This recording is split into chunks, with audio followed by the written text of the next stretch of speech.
અમે જઈ રહ્યા છીએ પીપળી ધામ, રામાપીરની જગ્યા. તમે જોઈ છે ક્યારે?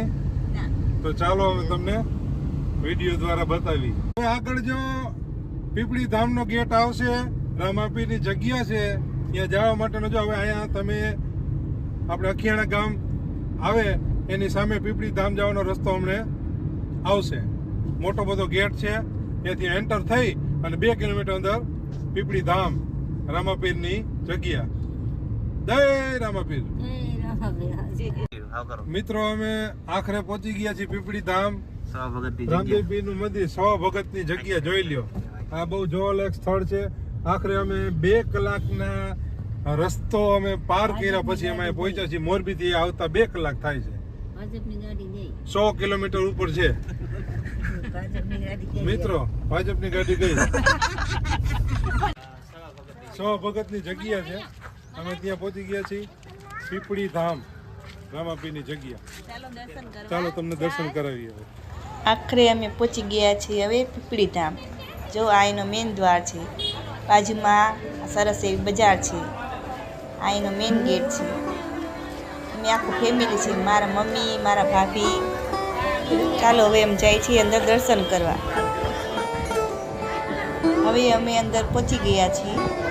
અંદર સરસ મંદિર દેખાય છે રામદેવ પીરનું. જમણી સાઈડમાં, ડાબી સાઈડમાં સરસ વિશ્રામ ગૃહ છે. ત્યાં આ સરસ વિશ્રામ ગૃહ છે, જે ચાલીને આવતો હોય એના માટે આરામ કરવા માટેની જગ્યા છે. આમ જમણી સાઈડમાં ચાની કેન્ટીન છે ને પુષ્કળ જગ્યા છે. જુઓ તમે, જે લોકો ચાલીને આવતા હોય ને નીચે બેસીને આરામ કરવાની મજા આવે. વિશ્રામ ગૃહમાં કેવા સરસ પંખા છે. અમે અહીંયા આરામ કરીશું, પણ પહેલાં દર્શન કરી લઈ રામદેવ પીરના. જો કેવું સરસ લીલી ધજા છે, કેવું સરસ મંદિર છે.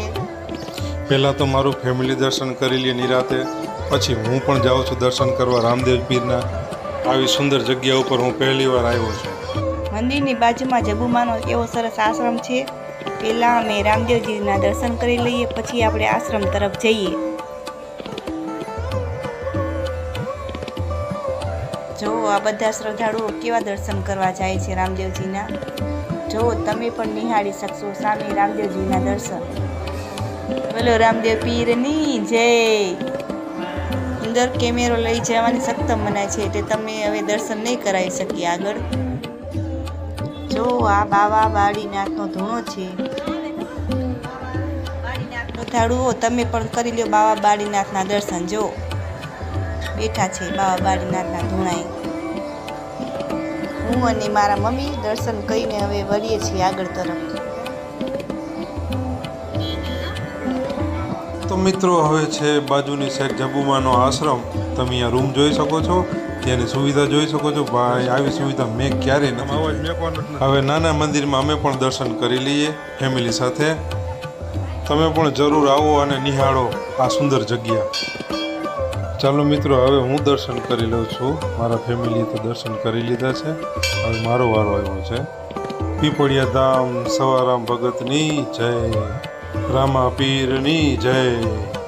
લીલી ધજાવાળા રામદેવ પીરની જય.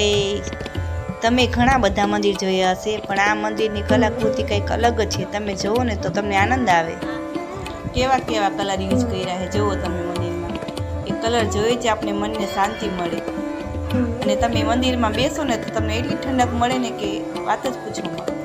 અને આ મારો ટેણીયો ભત્રીજો દોડામ દોડી કરે છે મંદિરમાં. જો આ પાછળ આવે એ મારા ભાઈ ને ભાભી છે. એની પણ ચેનલ છે યુટ્યુબ અને ફેસબુકમાં. બહુ જ મસ્ત કોમેડી વિડીયો બનાવે છે, તમે પણ જોજો. જો એ હાઈ કરે છે. માતૃશ્રી ગોદાવરી માની પ્રતિમા છે. જો એની બાજુમાં છે જીવુમાં. આ જીવુમાં છે, બાજુમાં હરજીવન બાપા છે. એની બાજુમાં પ્રવીણ મહારાજ છે. એની બાજુમાં છે શંકર દાદા. હવે છેલ્લે આવે છે પડદેવ બાબાની પ્રતિમા. આ બધા સંતોની ભૂમિ છે અહીંયા. આ બધા સંતોને પ્રણામ કરું છું. સવારામ બાપાએ કઠોર પરિશ્રમ કર્યો છે, ભક્તિ કરી છે, એનું પરિણામ છે આ જગ્યા. જે તે સમયે અબોલ જીવની સેવા કરી હતી સવારામ બાપાએ, અને લાખો જીવને તારવ્યા હતા. આ છે સવારામ બાપાનું જૂનું ઘર, એનું જૂનું સ્થાન છે. મિત્રો અમે ભાગ્યશાળી છીએ કે આવી સુંદર જગ્યાના દર્શન અમને થયા.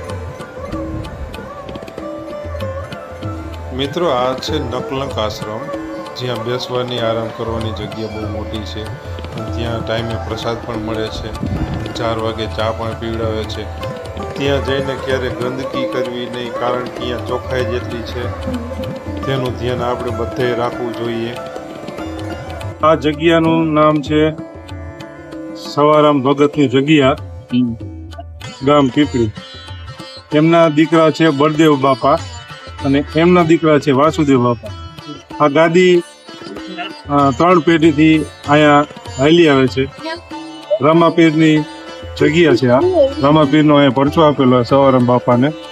આ એની જગ્યાનું નામ છે સવારામ બાપાની જગ્યા, સવા ભગતની જગ્યા. બહુ સારું સ્થળ છે. આ ગુરુદ્વાર છે. અહીંયા આવી અને તમને મનની શાંતિ મળે. અને જે લોકોએ ગુરુબોધ લીધો હોય એને એક વખત અહીંયા આવવું જરૂરી છે. બહુ સારું સ્થળ છે. જય સવા ભગત. ગામ પીપળી, તાલુકો ધાંગધ્રા અને જિલ્લો સુરેન્દ્રનગર.